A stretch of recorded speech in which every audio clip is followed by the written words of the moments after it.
irrespective of the intrinsic goodness or badness of their will. Consistent with what Leibniz takes to be the orthodox Christian position, then, inborn merit by itself is insufficient to guarantee salvation, and the most recalcitrant sinner can be saved through God's grace.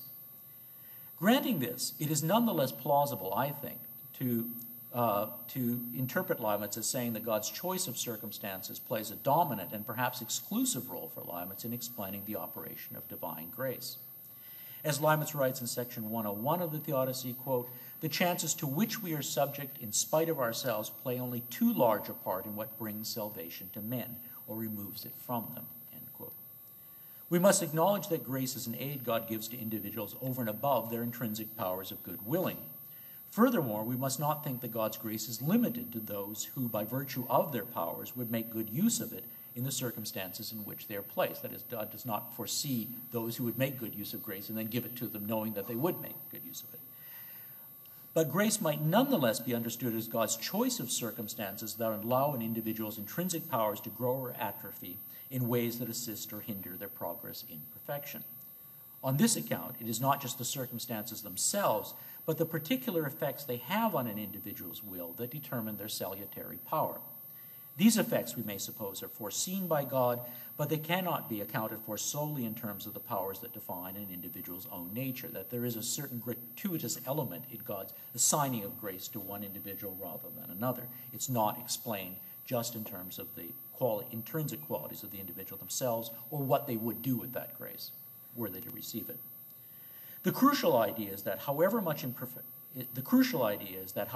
perfection an individual is created as having, she can become more or less perfect and hence more or less meritorious through circumstances that are in part outside of her control. As Leibniz writes in Theodicy 105, since the general plan of the universe chosen by God for superior reasons causes men to be in different circumstances, those who meet with such as are more favorable to their nature will become more readily the least wicked, the most virtuous, the most happy. Yet it will be always by aid of the influence of that inward grace which God unites with these circumstances. Sometimes it even comes to pass in the progress of human life that a more excellent nature succeeds less for lack of cultivation or opportunities. One may say that men are chosen and range not so much according to their excellence as according to their conformity with God's plan. And I recognize that this passage itself looks a little bit ambivalent on the question of whether it's just circumstances or circumstances plus additional inward aids of grace. From the perspective of Leibniz's Theodicy, election through grace is consistent with God's justice, provided it is conceived as part of God's plan for the best of all possible worlds. It lies within God's power to create individuals in circumstances that abet or hinder their progress in perfection. And to the extent that God creates circumstances that allow some individuals to enjoy perpetual progress to new pleasures and new perfections, he confers salvific grace on them. A final point that serves to confirm this interpretation, that is the interpretation that grace is reducible to circumstances, is Leibniz's insistence that divine grace, like God's compensatory justice, is bestowed through the order of nature. Given this, it cannot be right to think of grace as God's miraculous, that is, non-natural elevation of a soul's power to resist the temptation of sin. Instead, it is Leibniz's view that God confers on the soul inward aids by placing it in circumstances that allow it through natural means to increase in moral goodness and hence to become better prepared to resist temptation when it occurs. This is consistent with the anti-Pelagian thrust of Leibniz's position because God's choice of the circumstances that allow certain individuals to increase or decrease in moral goodness, as well as his choice of the circumstances in which they exercise the powers they have, is in no way constrained by the perfection with which those individuals are initially endowed. Based on his choice of circumstances, God can allow one individual to grow in virtue and another to wane. One individual can be faced with trials and temptations that exceed his capacity for right action, while another is left untested. Right? On Leibniz's account, the circumstances that underwrite God's grace form part of his comprehensive plan for the best of all possible worlds. By their very nature as particular circumstances, they are a part of the plan that finite minds cannot comprehend in detail. Nevertheless, the choice of circumstances or distribution of grace is supported by reason, insofar as God has the greatest reason to create this world one of maximal perfection and harmony rather than any other possible world. More than this, on the reading I have offered, the requirement of particular grace and its seemingly arbitrary distribution can be seen as integral components of Leibniz's Theodicy, understood as a doctrine of natural theology. In conceiving of a world, God conceives of individuals with intrinsic powers of knowing and willing, but he also conceives of the circumstances in which those powers are exercised and of how their exercise is affected by the exercise of the powers of other members of the world. All of that information would be contained within what we call the complete concept of the substance. All of these circumstances will be unforeseen on the basis of an understanding of the intrinsic goodness or badness of just the individual's will by itself, and they will have the consequences of affecting equally meritorious individuals in different ways that are not correlated with their intrinsic merit. Such, however, is just the logic of divine grace. Third section, last section. The virtue that suffices for salvation and which is effected through God's grace is the perfected love of God, the disposition to love God above all things and to do all things because God wills them done. On this point, Leibniz and his contemporaries are in complete agreement. There's no question about that. Disagreements begin to emerge when we attempt to pin down more precisely the range of individuals for whom salvation is a real possibility. Leibniz appears to reject the view espoused by many Christians that salvation is open only to those who, quote, know Jesus Christ according to the flesh, end quote, or affirm through faith the divinity of Christ as the Redeemer of mankind. Leibniz takes special exception to the idea that human beings can be precluded from salvation through no fault of their own, as some, going back to Augustine, claim is the case with unbaptized infants or with pagans whose births preceded that of Jesus Christ. In such cases, Leibniz objects, there is no reason to suppose that God cannot find ways of producing the requisite justifying faith through miraculous means. This is Theodicy section 98.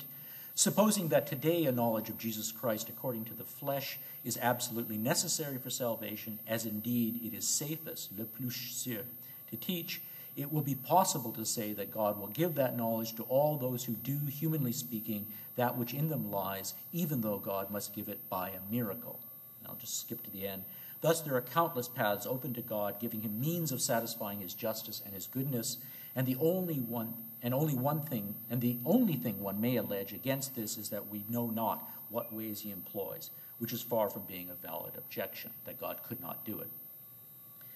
Based on this passage and others like it, we might take Leibniz's position to be that a knowledge of Jesus Christ according to the flesh is necessary for salvation, but that his opponents have unjustifiably excluded the possibility that God has granted this knowledge to those whom we would not otherwise expect to have it. For example, pagans who died before the birth of Jesus Christ, unbaptized infants, and so on. Yet Leibniz's comment about what it's safest to teach should alert us to the possibility that he may be holding back to some extent his own position here. This, I suggest, is in fact the case. While Leibniz believes that a certain type of faith is indeed required for salvation, a faith that in some measure compromises his rationalism as it has traditionally been understood, it is not a faith that need involve explicit reference to the divinity of Jesus Christ, so I say. The faith that Leibniz believes is necessary for salvation is the faith required for a perfected love of God. To love God wholeheartedly as a just ruler, it is necessary to believe that everything God does is for the best. Everything, that's in italics there, is for the best. Any hesitation one has in this regard, any doubt about the wisdom or goodness of God's action, amounts to a turning away from God, an admission that our love for him is less than total. Yet Leibniz concedes that we cannot demonstrate a priori that everything that happens, including all the suffering and evil in the world, is for the best. We cannot give an a priori demonstration of that. As he says in the Preliminary Discourse, section 44, if we were capable of understanding the universal harmony, we should see that what we are tempted to find fault with is connected with the plan most worthy of being chosen. In a word, we should see and not believe only, that what God has done is the best. I call seeing here what one knows a priori by the causes and believing what one only judges by the effects, even though the one be as certainly known as the other.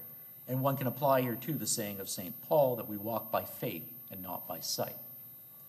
For Leibniz then, there is an ineliminable element of faith or rationally unfounded belief that must support our confidence in the government of God and hence our love of God.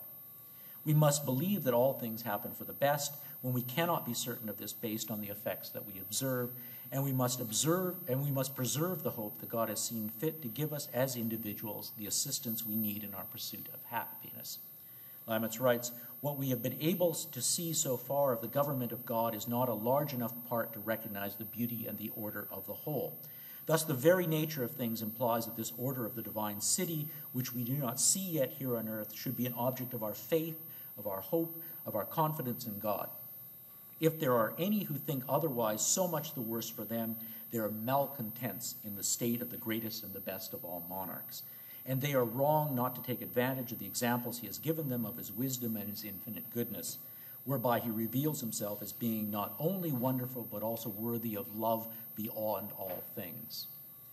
Those who harbor doubts about God's justice will fail to love him in the way that is necessary to enjoy the fruits of salvation, the perpetual progress to new pleasures and new perfections. They will be malcontents in the city of God. By contrast, to place one's faith wholly in God and to love him above all else and for all he does is just to be in the state that Leibniz identifies with supreme happiness or salvation. It's just to be in that state. Of course, this is not a state that we can simply choose for ourselves. Right? We can't say, I'm going to be in it tomorrow. Or being able to attain such a condition in which we rise above the self-interested and passionate drives that mark our bodily existence, our selfish existence, can only be explained through an element of chance, or, if you were, grace, whose source lies outside the scope of our power. It is a function of where God has placed us within the order and connection of all things, if that should happen. This admission of our total dependence on God for whatever chance we have of supreme happiness points to the religious moment that I think is at the heart of Leibniz's Theodicy. It's not up to us, it's up to God. Our highest happiness is identified with the knowledge and love of God, who alone controls the means that grant us access to that happiness. That we have been chosen for this reward is something we cannot in principle know on rational grounds, yet we must believe it, have faith in it, if we are to have any hope of achieving the desired end. For Leibniz, this combination of faith and hope define a theological outlook that is fundamentally different from that of ancient Stoicism. And this is the contrast that I think was Paul referred to before, the distinction between the fatum stoicum and the fatum Christianum. Whereas for the Stoics, rational assent to the order of the cosmos is sufficient for happiness, a happiness which can be attained, albeit rarely, through the exercise of the natural powers of reason. For Leibniz, the attainment of the highest happiness lies outside our powers, our intrinsic powers, altogether. It will happen only if we possess the faith in God that is required for perfected love of him, and that will happen only if we receive the grace in the form of fortuitous circumstances that allows us to overcome the volitional tendencies denominated by original sin, or imperfection in our nature. Leibniz regards this faith in the rightness of all God's actions as consonant with Christianity. However, it is a faith that makes no demand for the explicit recognition of the divinity of Jesus Christ, so I claim. Fundamentally, Leibniz avers to Sophie Charlotte in 1702, it is a faith of natural religion that can be shared by all rational beings, and hence is the true universal or Catholic with a small c religion. Leibniz writes to Sophie Charlotte, to trust in God's goodness, his wisdom, and his power is the faith that reason and natural religion already teach us, and that Jesus Christ himself has taught again with such force in recommending to us the love of God above all things and charity toward others in order to imitate him as well as possible, and assuring us in turn of his grace and infinite goodness.